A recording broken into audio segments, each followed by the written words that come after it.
За сайн байцгаана уу та бүхэндээ шинэ сарын асуулт хариултынхаа бичлэгийг хүргэж байна.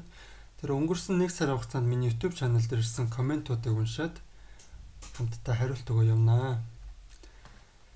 За хамгийн ихний коммент хишиг сүрэн уурч цайх гэсэн хаягаас ирсэн байна. За баярлалаа, нэг юм асууя. Хүүхдүүдэд энэ гариг ирсэн нөлөө яаж нөлөөлдөг вэ?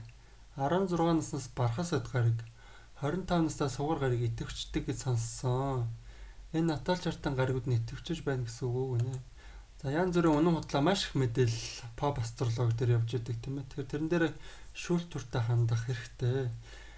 За хүүхдүүдэд бол гариг ирсэн хөдөлгөөн том хүнтэй яг адилхан нөлөөлөл явна. 20 настай одоо нас бие төрсэн хүн 2 настай хүүхэдтэй адилхан гариг ирсэн нөлөөндөө өртөөд явна.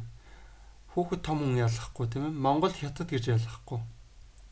Эрэгтэй эмэгтэй баян ядуу гэж гариг ирэхээс бол ялахгүй, адилхан бүгдэнд нь л нөлөөлөд явна. За тэгээд мандалд орд адилхан хүмүүст адилхан үйл явдлууд нөлөөлөх гээд байдаг. За би өөрөө номын ордны мандалттай хүн л дээ. Миний өмнө нь ажиллаж исэн, за 2 жилийн өмнө ажиллаж исэн газар яг над шиг номын ордны мандалттай хүн байсан. Гэхдээ надаас 10 билүү 20-оор ах тийм хүн байсан байхгүй юу. Тэгээд тэр хүн бит хоёрыг манай ажлынхан нэг тийм гадуурхаад нэг тийм нүрэхгүй байгаа ч юм шиг тийм ээ. Яг бит хоёр дээр л тэр нэг анзаарагдаад ажиглагдсан байхгүй юу. Гэтэл тэр хүн бит хоёр дээр ямар транзит хөдөлгөөн явж исэн бэхээр лилит гэдэг байдаг тийм ээ. Токсик энергийг удирддаг. Тэр маань бит хоёрын 11 дугаар хаус буюу хамт олон найз нөхдийн хэсэг дээр явж исэн. За тэр энергиэс болоод бит хоёр 9 сарын хугацаанд одоо тэр тухайн ажиллаж исэн газартаа жоо жигдээд байгаа ч юм шиг тийм сони харилцаанд ороодсэн. Тэгэхээр мандалд орд адилхан хүмүүст ерөөхдөө энерги төстөө үйл явдлууд нөлөөлнө гэсэн үг. За өөр жишээгээр ярих юм бол тийм ээ. Таны орд үхрийн ордны мандалттай байлаа гэж бодъё. Тэгвэл за өөр үхрийн ордны мандалттай хүн тантай бас төстөө тэгтээ арай өөр тийм ээ. Тим үйл явдлууд, тим амьдралын нөхцөл байдлуудыг туулаад явж байгаа гэсэн үг байхгүй юу? За дараагийн комментиг уншнаа.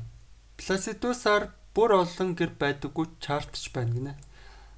За янз бүрийн чарт байгаа тийм ээ. Пласидусаар үзэхээр ингээд дэлхийн хойд бүсэд төрсэн хүн зарим хаусууд нь хит жижиг, зарим хаусууд нь хит том байдаг тийм ээ. За тэнгуүтээ Монгол төрсэн хүн гэхэд бол харьцангуй хойд бүсээр төрсэн хүмүүсийг бодвол арай харьцангуй тэнцвэртэй гарч ирдэг. Тэгэхээр төрсэн газар локейшносоо болоод тухайн чарт маань өөр дамжиж болчиход байдгийг. За sidereal chart, western chart, tropical-ыг ярьж байгаа шүү тийм ээ. Хоёроо үзэхээр бас ордууд, хаус, байрлууд шал өөр болоод байдаг. Аль нь илүү оновчтой байдаг вэ гинэ.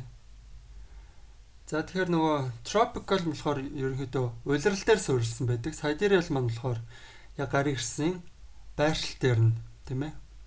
Одоо дэлхийгээс харагдах тэр тэнгэр рүү чиглэсэн өнцгөөс нь тооцдог. Тэр энэ хоёр маань аль нь илүү оновчтой байдаг вэ гэх юм бол яг 50-50% тэнцүү гэж хэлмээр байна. Sidereal chart-анд нь бас маш их таардаг зөв зүйлс зөндөө байдаг. Western chart-анд нь ч гэсэн одоо тэр tropical дээр нь ч гэсэн таардаг зөндөө зүйлс байгаа. Энэ хоёрыг ер нь хоёулангийн хамт зэрэгцээд аваад явбал сайн гэж хэлмээр байна. Ерөнхийдөө аль алинд нь алдаа байгаа, бас зөв зүйлч байгаа. Би бол аль алингийн л судлаад тэнцүү авч явахыг хичээдэг. Яг нэгийг бариад явна гэхээр арай дутагдaltaй санагдаад байдгийг.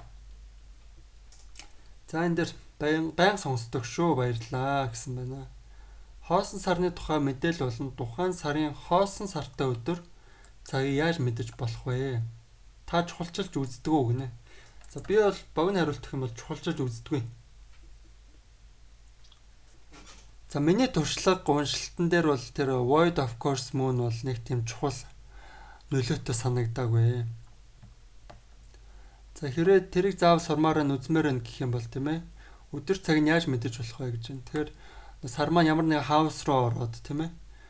За тэгээд дараагийн хаус руугаа ортол өөр нэг гаригтай major aspect том холбоос үүсгээгүй үеийг Void of Course Moon гэдэг тийм ээ. Тэгэхээр надад бол тэр бол жоох утгагүй санагдаад байсан. Би өөрөө бас тэрийг судлаад үзсэн. Тэгээд надад бол ямар ч нөлөөгүй санагдсан. Маш их баярлалаа гэсэн байна. Талархлаа чин сайхан оюунлаг нөр хөдөлмөрч амжилт хүсье гинэ. За бусад комментууд дээр нь юу н хариулт өгсөн комментууд гарч ирээд байна. Тэгээд зарим коммент энэ дээр бас гарч ирэхгүй байх тойллоо гадсан. Дээр нэг коммент унсан чинь за ингээд муу тавилангаа гадаад улс руу эсвэл өөр одоо газар байршил руу нүүж застдаг гэсэн.